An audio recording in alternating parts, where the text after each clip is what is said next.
മാതാവ് ഞങ്ങളുടെ ജീവിതത്തിൽ പ്രവർത്തിച്ച ഒരത്ഭുതമാണ്. 2024 മെയ് 17 എൻ്റെ ഭർത്താവ് വളരെ ക്രിട്ടിക്കലായി കോഴിക്കോട് മിംസ് ആശുപത്രിയിൽ വെൻറ്റിലേറ്ററിൽ കഴിയുകയായിരുന്നു. അന്നേ ദിവസം ഡോക്ടർമാർ പറഞ്ഞതനുസരിച്ച് ഇനി ജീവിതത്തിലേക്ക് തിരിച്ചു വരാൻ കഴിയുമോ എന്നറിയില്ല, വന്നാൽ തന്നെ അത് ഏതവസ്ഥയിലായിരിക്കും വരിക എന്നറിയില്ല. അങ്ങനെ വളരെ വളരെ ക്രിട്ടിക്കലായിട്ടുള്ള അവസ്ഥയിലായിരുന്നു. അന്ന് ഞാൻ വളരെ പകച്ചു നിന്നൊരു നിമിഷങ്ങളായിരുന്നു അത്. എൻ്റെ കുഞ്ഞിനെയും പിടിച്ച് ഞാൻ ആ ICUവിൻ്റെ ഫ്രണ്ടിൽ ബൈസ്റ്റാൻഡേഴ്സ് ഇരിക്കുന്ന ആദ്യത്തെ ബെഞ്ചിൽ തന്നെ ഇരിക്കുകയായിരുന്നു. ഒന്ന് പ്രാർത്ഥിക്കാൻ പോലും എനിക്ക് അറിയിട്ടുണ്ടായിരുന്നില്ല. ആകെ എനിക്ക് ഓർമ്മ വരുന്നത് 91 സങ്കീർത്തനം മാത്രമായിരുന്നു. അത് ഞാൻ മനസ്സിൽ ഉരുവിട്ടുകൊണ്ടേയിരുന്നു.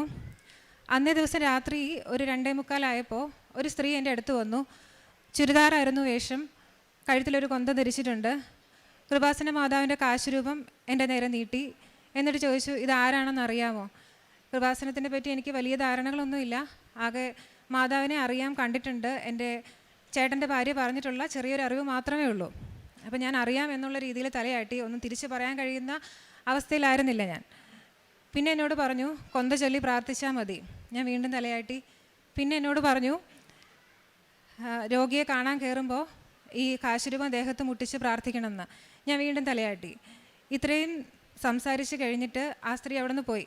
എൻ്റെ ഹസ്ബൻഡിൻ്റെ അപ്പനും അമ്മയും എൻ്റെ പുറകിൽ വെയിറ്റ് ചെയ്തിരിപ്പുണ്ട്. അപ്പോൾ അവരെന്നോട് സംസാരിക്കുന്നത് ഈ സീനൊക്കെ കാണുന്നുണ്ട്. പക്ഷേ ആ പുള്ളിക്കാരി എവിടെ നിന്ന് വന്നെന്നോ എങ്ങോട്ട് പോയെന്നോ ഞങ്ങൾക്ക് അറിഞ്ഞുകൂടാ, ഞങ്ങളാരും കണ്ടിട്ടില്ല.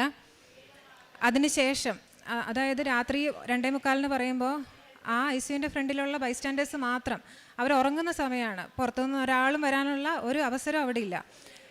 അത് ദൈവമാതാവ്, എൻ്റെ കൃപാസന മാതാവ് എൻ്റെ അടുത്ത് വന്നതാണെന്ന് ഞാൻ എൻ്റെ കുടുംബവും ഉറച്ചു വിശ്വസിക്കുന്നു. അപ്പോൾ എൻ്റെ അടുത്ത് വന്ന് പറഞ്ഞതനുസരിച്ച് കൊന്ത ചൊല്ലി പ്രാർത്ഥിക്കാൻ പറഞ്ഞു. അപ്പം എനിക്ക് മനസ്സിലായി ഞാൻ കൊന്ത ചൊല്ലണം. അത്ര മാത്രമേ എനിക്ക് അറിയണ്ടായിരുന്നുള്ളൂ. ഞാൻ ആ ICUവിൻ്റെ ഫ്രണ്ടിൽ മുട്ടുകുത്തി നിന്ന് 3 മണി മുതൽ 4 മണി വരെ സമ്പൂർണ്ണ ജപമാല ചൊല്ലി തീർത്തു.